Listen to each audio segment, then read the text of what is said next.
บายดีพี่น้องมื้อนี้เฮาสิพาไปเบิ่งสายพานเนาะสายพานที่ว่า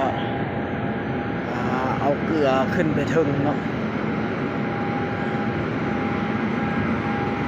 ตอนนี้เฮาลงมาลุ่มประมาณ6กิโลแต่นี่ขึ้น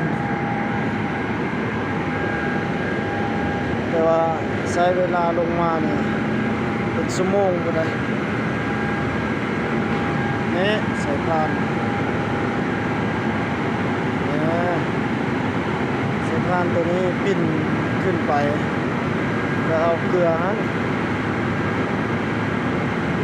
รถตักเกลือใส่เราก็ปั่นขึ้นไปเทิง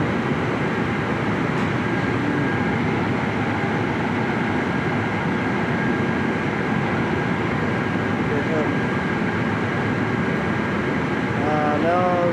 สิถ่ายดูที่ว่าสายพานที่มันมีเกลือเนาะแต่ตอนนี้สายพานตัวนี้เกลือยังบ่ทันใส่เนาะมันก็เลยเป่าอยู่คลิปหน้าเจอกัน